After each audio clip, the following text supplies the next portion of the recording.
जी पर बैठे हैं। भोलानाथ जी इस मोटे राम को बताओ तो सही। और तो कह रहे वही है, हवा वो उड़ाई ले जा रही है, सब वही है।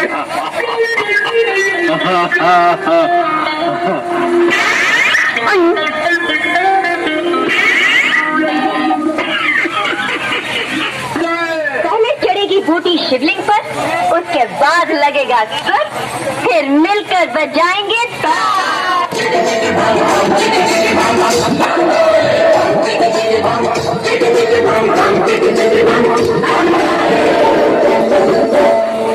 शंकर जी की बूटी